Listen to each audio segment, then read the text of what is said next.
You're one of Jack Crawford's, aren't you? May I see your credentials? Closer, please. Closer. That expires in 1 week. You're not real FBI, are you? Jack Crawford sent a trainee to me. That is rather slippery of you, Agent Starling. Sit, please. Now then, tell me, what did Miggs say to you? Multiple Miggs in the next cell. He hissed at you. What did he say? I see. I myself cannot.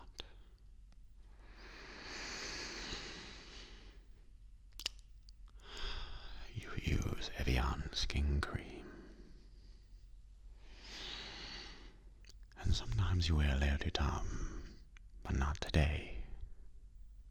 Ah, that is the Duomo scene from the Belvedere. Do you know Florence? Memory, Agent Starling, is what I have instead of a view. Oh, no, no, no, no. You were doing fine. You had been courteous and receptive to courtesy. You had established trust with the embarrassing truth about Miggs. And now this ham-handed segue into your questionnaire. It won't do. Yeah. Jack Crawford must be very busy indeed if he's recruiting help from the student body. Busy hunting that new one, Buffalo Bill. What a naughty boy he is. Do you know why he's called Buffalo Bill? Please, tell me. The newspapers won't say. Why do you think he removes their skins, Agent Starling? Thrill me with your acumen.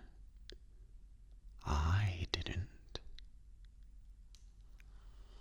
You send that through now. Oh, Agent Starling, you think you can dissect me with this blunt little tool? You're so ambitious, aren't you? You know what you look like with your good bag and your cheap shoes? You look like a rube. A well-scrubbed, hustling rube with a little taste. Good nutrition's giving you some length of bone, but you're not more than one generation from poor white trash, are you, Agent Starling? And that accent you've tried so desperately to shed, pure West Virginia. What is your father, dear? Is he a coal miner? Does he stink of the lamp? You know how quickly the boys found you, all those tedious, sticky fumblings in the back seats of cars, while you could only dream of getting out, getting anywhere, getting all the way to the FBI.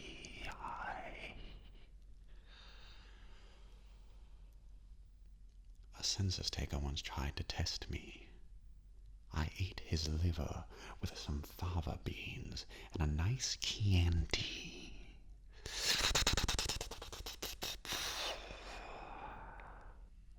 You fly back to school now, little starling. Fly, fly, fly. Fly, fly, fly. Fly, fly, fly. Fly, fly, fly. Agent Starling, come back. Agent Starling. I would not have had that happen to you. Discourtesy is unspeakably ugly to me. No, but I will make you happy. I'll give you a chance for what you love most. Advancement, of course. Listen carefully. Look deep within yourself, Chloe Starling. Go seek out Miss Moffat, an old patient of mine, M-O-F-E-T. Go now. I don't think Miggs could manage again so soon, even though he is crazy. Go now. Your bleeding has stopped. Why don't you ask me about Buffalo Bill? I might if I saw the case file. You could get that for me. His real name is Benjamin Raspail, a former patient of mine whose romantic attachments ran to, shall we say, the exotic. I did not kill him, I assure you, only tucked him away very much as I'd found him after he'd missed 3 appointments. Who can say? Best thing for him, really. His therapy was going nowhere. In life? Oh no. Garden variety, manic depressive, tedious, very tedious. I now just think of him as a kind of experiment, a fledgling killer's first effort at transformation. How did did you feel when you saw him, Clarice? Jack Crawford is helping your career, isn't he? Apparently he likes you and you like him too. Do you think Jack Crawford wants you sexually? True, he is much older, but do you think he visualizes scenarios, exchanges, making love to you? Not anymore. Thank you, Barney. Punishment, you see, for Miggs. Just like that gospel program. When you leave, they'll turn the volume way up. Dr. Chilton does enjoy his petty torments. I've been in this room for 8 years now, Clarice. I know they will never ever let me out while I'm alive. What I want is a view. I want a window where I can see a tree or even water. I want to be in a federal institution far away from Dr. Chilton. I'm offering you a psychological profile of Buffalo Bill based on the case evidence. I'll help you catch him, Clarice. All good things to those who wait. I've waited, Clarice, but how long can you and old Jackie boy wait? Our little Billy must already be searching for that next special lady. Plum Island Animal Disease Research Center. Sounds charming. Turns. If I harp you, Clarice, it will be turns with us too. Quid pro quo. I tell you things, you tell me things. Not about this case, though, about yourself. Quid pro quo. Yes or no? Yes or no, Clarice? Poor little Catherine is waiting. What is your worst memory of childhood? Tell me about it and don't lie, or I'll know. Was he killed outright? You're very frank, Clarice. I think it would be quite something to know you in private life. So tell me about Miss West Virginia. Was she a large girl? Big through the hips, Romy? What else? Was it a butterfly? The significance of the moth is change, caterpillar into chrysalis or pupa, from thence into beauty. Our Billy wants to change too. Clever girl. You're so close to the way you're going to catch him, you realize that? After your father's murder, you were orphaned. What happened next? I don't imagine the answer is on those second-rate shoes, Clarice. Was it a cattle ranch? How long did you live there? Why so briefly? Why, Clarice? Billy is not a real transsexual, but he thinks he is. He tries to be. He tried to be a lot of things, I expect. There are 3 major centers for transsexual surgery. Johns Hopkins, the University of Minnesota, and Columbus Medical Center. I wouldn't be surprised if Billy had applied for sex reassignment at one or all of them and been rejected. Look for severe childhood disturbances associated with violence. Our Billy wasn't born a criminal, Clarice. He was made one through years of systematic abuse. Billy hates his own identity and he thinks that makes him a transsexual. But his pathology is 1,000 times more savage, more terrifying. His first name is Lewis. I'll tell the rest to the senator himself, but only in Tennessee, and I have a few conditions of my own. I won't waste your time or Catherine's time bargaining for petty privileges. Clarice Starling and that awful Jack Crawford have wasted too much time already. I only pray they haven't doomed the poor girl. Let me help you now, and I will trust you when it is all over. Buffalo Bill's real name is Louis Friend. I met him just once. He was referred to me in April or May 1980 by my patient Benjamin Raspale. They were lovers, you see, but Raspale had become very frightened. Apparently Lewis had murdered a transient and done things with the skin. Amputate a man's leg and he can still feel it tickling. Tell me, Mom, when your little girl is on the slab, where will it tickle you? 5'10", strongly built, about 180 pounds, hair blonde, eyes pale blue. It be about 35 now. He said he lived in Philadelphia, but he may have lied. That's all I can remember, Mom. But if I think of any more, I will let you know. Oh, and Senator, just one more thing. I love your suit. Good evening, Clarice. How very thoughtful. Or did Jack Crawford send you for one last wheedle before you're both booted off the case? People will say we're in love. Anthrax Island.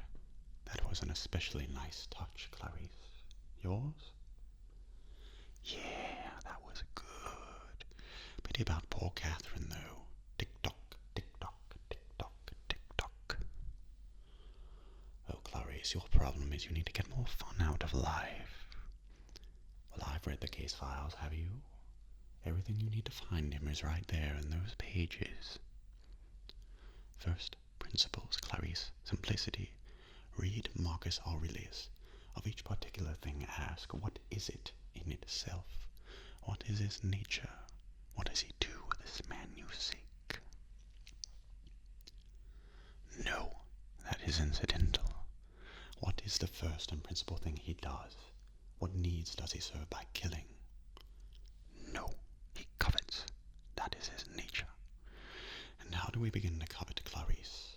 Do we seek out things to covet? Make an effort to answer now. No. We begin by coveting what we see every day. Don't you feel eyes moving over your body, Clarice? And don't your eyes seek out the things you want? No.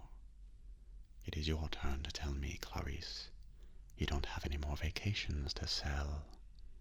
Why did you leave that ranch? But we don't reckon time the same way, do we, Clarice? This is all the time you'll ever have. No, I will listen now.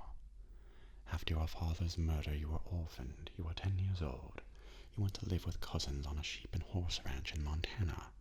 And... not just, Clarice, what set you off? You started at what time? Then something woke you, didn't it? Was it a dream? What was it? What was it?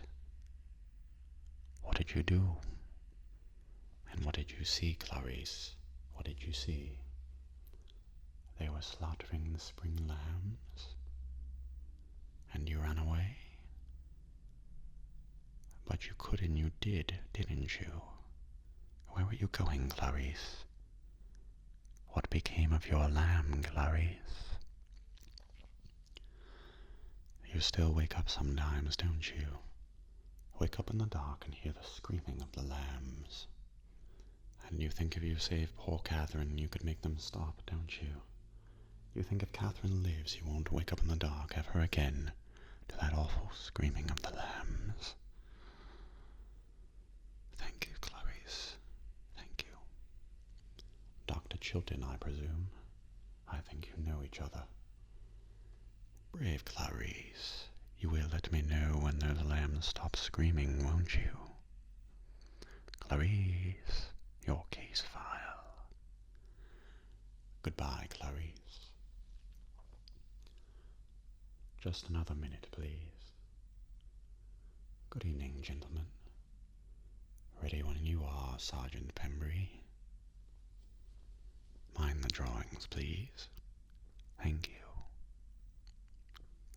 Ready when you are, Sergeant Pembry. Well, Clarice, have the lambs stopped screaming? Don't bother with the trace. I won't be on long enough. I have no plans to call on you, Clarice. The world's more interesting with you in it, so you take care now to extend me the same courtesy. I do wish we could chat longer, but I'm having an old friend for dinner.